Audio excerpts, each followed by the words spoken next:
Friends, आपका स्वागत है मेरे चैनल पे। तो आज मैं आपके सामने भरने जा रहा हूँ गेट 2024 का फॉर्म। तो जैसे कि आपको मैंने बताया था कि आपके गेट के फॉर्म स्टार्ट हो गए 30 अगस्त से। तो उसके बाद आप ये जानना चाह रहे थे कि कैसे इस फॉर्म को भरना है और क्या रिक्वायरमेंट है जो इसमें आपको फिल करनी पड़ेगी। तो आज मैं आपके इसी डाउट को क्लियर करूँगा और आपके सामने लाइव फॉर्म भरूँगा, ताकि आपको आइडिया लग जाए कि आपको क्या क्या डॉक्यूमेंट डालने हैं गेट के फॉर्म भरते समय और या क्या रिक्वायरमेंट है जो आपको चाहिए। तो चलिए शुरू करते हैं। तो देखिए, सबसे पहले तो आपको गेट 2024 सर्च करना है। तो जो सबसे पहली वेबसाइट आई gate2024.isc.ac.in, उसमें आप क्लिक करेंगे तो आपको एक होम पेज मिलेगा जिसमें लिखा हुआ है साफ साफ कि get online application processing system जो APS इज़ नाउ ओपन। तो जैसे ही आप देखेंगे नीचे एक और ऑप्शन आपको मिल जाएगा, online registration, fill application form, pay application fees. तो आप लॉगिन करिए आप यहाँ पे।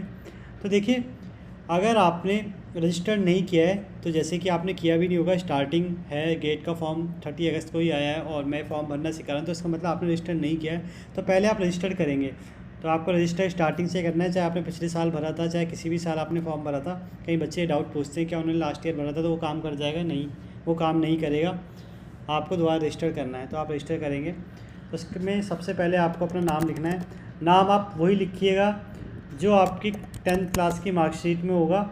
क्योंकि देखिए, होगा क्या, इससे अगर कुछ भी प्रॉब्लम आपके नाम पे आती है तो उसको चेंज करने के लिए आपको मनी पे करना पड़ेगा, और वो 500 तो मिनिमम है। और ऐसे ही अलग अलग प्राइसेस हैं अलग अलग चीज़ के। तो मैं नहीं चाहूँगा कि आपका कोई भी एक्स्ट्रा प्राइस लगे या ओवर प्राइस चीज़ें हों बाद में। जैसे से आप कंफर्म करेंगे उसके बाद ईमेल एड्रेस आपको भरना पड़ेगा। तो ईमेल एड्रेस आप वही भरिएगा जो आपके पास ही अवेलेबल हो और जो से आप रेगुलर खोलते रहते हो। अपना मोबाइल नंबर ही आप भरिएगा ताकि सारी इन्फॉर्मेशन आपके पास रहे। पासवर्ड कोई भी आप चूज़ कर लीजिए जो आपको सही लगे, पर कोशिश करिएगा कि उसमें कैपिटल वर्ड, एक स्पेशल कैरेक्टर और न्यूमेरिक वैल्यू भी ऐड हो।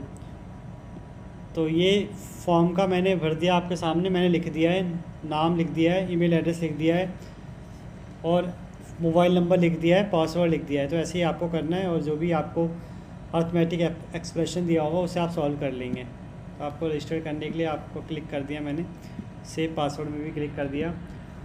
तो जैसे ही आप ये सब कर देंगे आपको लॉगिन पेज दिख जाएगा जहाँ पे आपको दोबारा अपना ईमेल एड्रेस, पासवर्ड लिखना है और लॉगिन करना है। तो आपने लॉगिन करेंगे, उसके बाद लिखा हुआ है आपने क्या ब्राउचर पढ़ा हुआ है तो आप यस कर दीजिए, इसको आगे बढ़िए। उसके बाद सबसे पहले तो आपको पेपर सेलेक्ट करना है कि आप कौन सा पेपर देना चाहते हैं। तो देखिए, पेपर यहाँ पे मैं केमिस्ट्री से भर रहा हूँ तो आप केमिस्ट्री में क्लिक करिएगा। उसके बाद तो देखिए, सबसे पहले आपको एग्जामिनेशन सिटी भरना है। तो एग्जामिनेशन सिटी वो भरिएगा जब आप अवेलेबल हो फरवरी को, जहाँ आप अवेलेबल हो फरवरी में। बाद में चेंज नहीं होगा, और यह होगा तो क्या पता आपको प्रॉब्लम आ सकती है। उसके बाद सेकंड नंबर आप वहाँ भर लीजिए जहाँ भी आपको लगे कि आपके लिए पास है या सेकंड प्रायोरिटी है आपके लिए, उसे आप भर लीजिएगा। भी आप सेलेक्ट कर सकते हैं आपको एक पेपर भरना है या 2 पेपर भरना है। सेव कर दिया मैंने, फिर नेक्स्ट करिए। नेक्स्ट में देखिए, जो आपने ऑलरेडी इन्फॉर्मेशन भरी थी नेम की, वो है नेम। यहाँ पे आप वेरीफाई ईमेल एड्रेस वेरीफाई करा सकते हैं। तो ये OTP मैंने वेरीफाई कर दिया है, ये देखिए आप वेरीफाई हो गया OTP। ऐसे ही आप मोबाइल नंबर ही वेरीफाई कर सकते हैं। तो अपना मोबाइल नंबर ही डालेंगे तो आपको वही OTP मिलेगा जो आप डालेंगे। तो अगर नहीं आए या गलत लगे तो आप दोबारा रीसेंड करके OTP मंगा सकते हैं, जैसे मैंने मंगाया है। तो मैंने दोबारा मंगा दिया है OTP, सबमिट करके ये भी वेरीफाई हो गया है।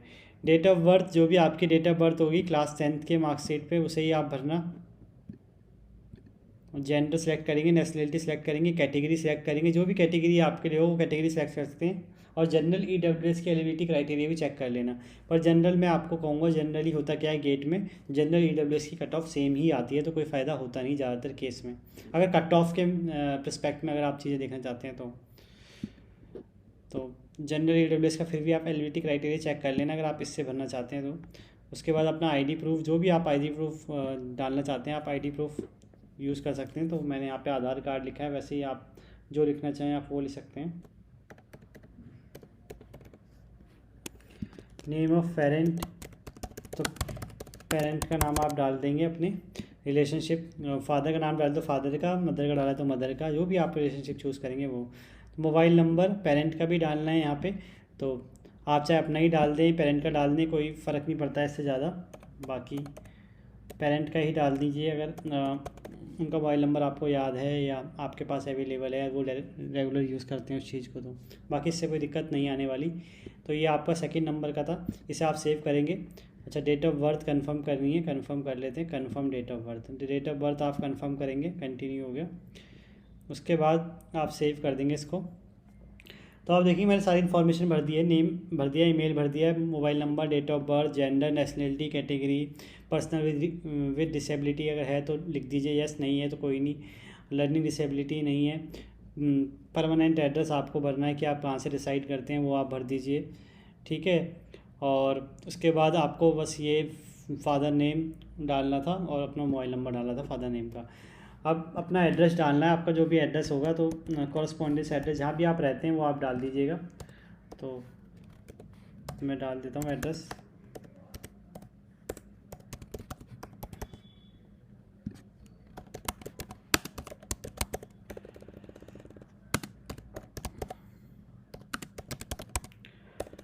तो ये आप एड्रेस वही डालिएगा जहाँ पे आप अवेलेबल हैं। बाकी तो ये एड्रेस आप कुछ भी डाल सकते हैं, मतलब चाहे आप जहाँ पे उस समय अवेलेबल, चाहे हॉस्टल का डाल दें, चाहे अपने घर का डाल दें, इससे ज़्यादा मैटर नहीं करता है।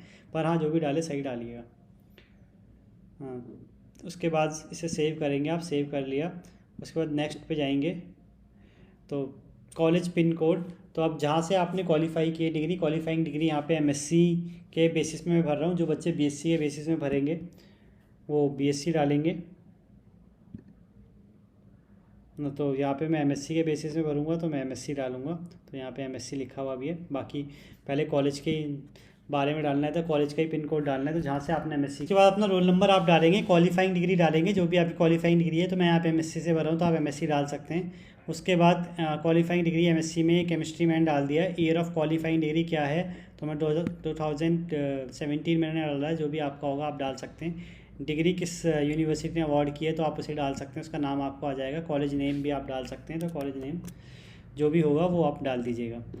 तो ये पूरी इन्फॉर्मेशन आपको फिर देखने को मिल जाएगी कि आपने क्या भरा है, उसको आप चेक कर लीजिएगा एक बार। और बिल्कुल भी गलत मत भरिएगा, मैं आपसे यही कहूँगा ध्यान से भरिएगा, क्योंकि जो भी यहाँ पे आप चेंज करोगे बाद में उसको आपको प्राइस पे करना पड़ेगा, और वो 500 मिनिमम प्राइस है, और इससे ज़्यादा भी हो सकता है। तो इसीलिए मैं कहूँगा थोड़ा सा ध्यान से डालिएगा। बाकी आपको लास्ट ऑप्शन जो आ रहा है, अगर आप देखेंगे इसके बाद डिक्लेरेशन है, डॉक्यूमेंट में जो ऑप्शन आ रहा है वो है कलर फोटोग्राफ आपको अपलोड करना है, सिग्नेचर आपको अपलोड करने हैं, अपलोड फोटो आईडी आपको अपलोड करना है। अब आप सोर्स ऑफ इन्फॉर्मेशन कुछ भी लिख दो, कहाँ से आपको पता चला, तो आप यूट्यूब, व्हाट्सएप, सोशल मीडिया, फलाना ढिमकाना, जो आपको पसंद हो आप वो लिख दीजिएगा। अब यहाँ पे सेव करने का ऑप्शन है, आप सेव करेंगे। तो मैंने यूट्यूब लिख दिया, थोड़ा प्रमोशन कर देते हैं, यूट्यूब प्रदीप रावत चैनल, ये लीजिए हमने अपना प्रमोशन भी कर दिया। तो इसे सेव कर देंगे। उसके बाद आप एप्लीकेशन चेक कर सकते हैं एक बार। तो चेक करने के लिए आपका एग्ज़ाम डिटेल पहले चेक कर लीजिएगा, फिर पर्सनल डिटेल आप चेक कर लीजिएगा कि आपने जो भी लिखा है वो सही लिखा है कि नहीं। आधार कार्ड चेक कर लीजिएगा, उसका नंबर चेक कर लीजिएगा, फादर नेम चेक कर लीजिएगा, अपना एड्रेस चेक कर लीजिएगा, अपनी एमएससी डिटेल्स चेक कर लीजिएगा, कब हुई थी, और कौन सा कॉलेज है, कब हुई थी, कौन सा कॉलेज है, photograph, signature, photo ID check कर लीजिएगा। और उसके बाद लास्ट ऑप्शन है एडिट एप्लीकेशन का, अगर आपने कुछ एडिट करना है तो, और नहीं करना तो आप नेक्स्ट नेक्स्ट नेक्स्ट नेक्स्ट और रिव्यू एंड सबमिट कर सकते हैं। तो रिव्यू आप कर सकते हैं, एप्लीकेशन फॉर्म आप कंफर्म करेंगे। तो यहाँ पे व्यू एप्लीकेशन फॉर्म है, तो आप रिव्यू कर लीजिएगा, आपको अलाउ कर, मतलब एक डॉक्यूमेंट फाइल अपलोड। तो यहाँ पे आपको व्यू एप्लीकेशन फॉर्म पे क्लिक करेंगे तो डाउनलोड हो जाएगा आपका एप्लीकेशन फॉर्म, जिसमें आपने जो भी भरा है वो आपको दिख जाएगा। तो उसे आप एक बार चेक कर लीजिएगा, तो अपना ई सिग्नेचर कर देंगे और सबमिट कर देंगे फॉर्म को। सबमिट करेंगे तो प्रेस यस। अब देखिए उसके बाद आपकी फ़ी का डिटेल आएगी लास्ट में, कि फ़ी डिटेल आपको 1800 पे करना है, जिसमें debit card, credit card, net banking कुछ भी आप करेंगे तो सर्विस चार्ज 0 लगेगा, यानी आपकी सारी पेमेंट 0 सर्विस चार्ज में हो जाएगी। पर आप किसी से भी पे कर सकते हैं, चाहे वो डेबिट कार्ड, क्रेडिट कार्ड या यूपीआई या वॉलेट से आप करना चाहें। और लास्ट आपको बस पेमेंट ही करनी है, तो वही मैं आपको करके दिखा देता हूँ। तो ये आपका पेज आ जाएगा, तो इसमें आप कर लीजिएगा, जब आपके पास जो भी कार्ड होगा उसे आप पे कर लीजिएगा। तो बाकी इतना ही था ये फॉर्म। होप हमने सारा फॉर्म भर लिया है और आपको आइडिया लग चुका है। तो आप देखेंगे सबसे इजी है गेट का फॉर्म भरना, क्योंकि इसमें सिर्फ डिटेल भरनी होती है और अपलोड करने में सिर्फ आपको सिग्नेचर और फ़ोटो और valid photo ID card upload करना होता है। बाकी अगर आपकी कोई कैटेगरी है तो शायद आपको सर्टिफिकेट भी अपलोड करना पड़े, और बाकी कोई दिक्कत इसमें नहीं आती है। तो आई होप आपको ये वीडियो पसंद आई होगी और आपके ये काम आएगी, और आगे लास्ट में आप पेमेंट ही करेंगे और इतनी पेमेंट आपकी आएगी जिस हिसाब से आप कैटेगरी सेलेक्ट करेंगे। तो आगे ऐसी इन्फॉर्मेटिव वीडियो देखने के लिए चैनल सब्सक्राइब करें, वीडियो को लाइक करें और शेयर करें। Thank you.